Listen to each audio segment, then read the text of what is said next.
Well, I think because of the nature of our process of our product, tradition is key, and that will not be lost. Doesn't matter the medium or the way you transmit that. It could be in systems, in IT, or whatever. The essence of cigar making cannot change until you become a machine-made cigar maker. So there you will. It's very hard to jump, especially when we have so many regulatory frameworks that forces us to retain that essence of what we are and who we are and what we do.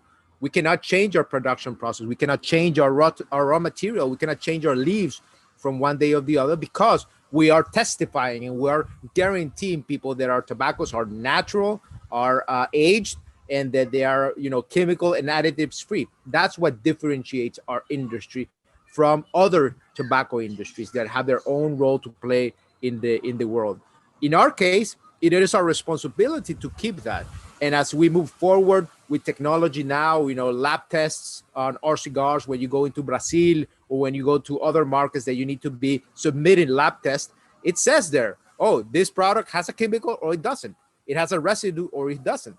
So technology, in a way, keeps us in line too, because it forces us to continue respecting the craft nature of our product and our process.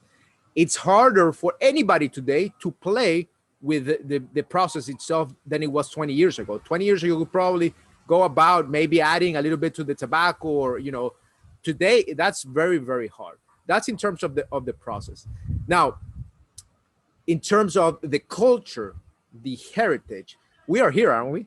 We are here, and we are celebrating in a way, in a very interesting way, if we may. But we're not celebrating less. We are learning, we are appreciating, we are learning about facts, but we're also learning about history. We're learning about quality. We're going to be having a great round until I think June or July. Every 15 days, we're going to have a different presentation, and we're doing it with people from all over the world. I don't know how many countries are being represented here today, but in order to get all those countries together, those experiences and those palettes, before it would probably have been harder. Today, technology facilitates that in a way, and it also facilitates for us cigar makers, brand owners, to transmit our messages.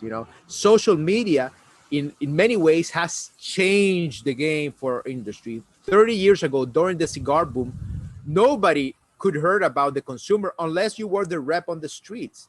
You wouldn't know about the experience, the bad or the good experience of a cigar smoker during the boom, unless you were selling that cigar and smoking it with them.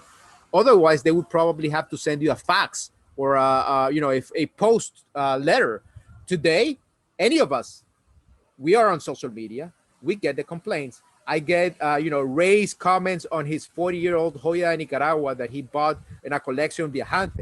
I wouldn't get that any other time in history.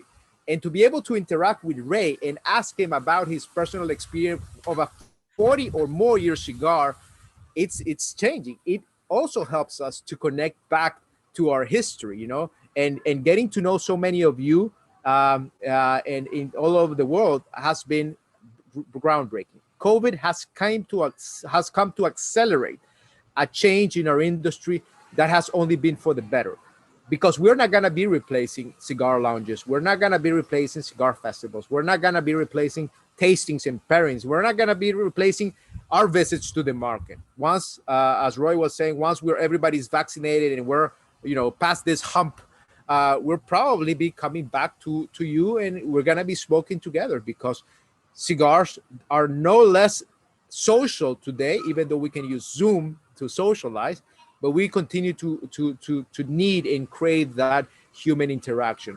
So in a way, technology has come to improve the way we connect with you, with our distributors, with our partners, and most importantly, with cigar lovers around the world. Now, a cigar smoker from the United States can learn about a particular product being released in the Emirates or in Hong Kong, and he can actually buy it and enjoy it.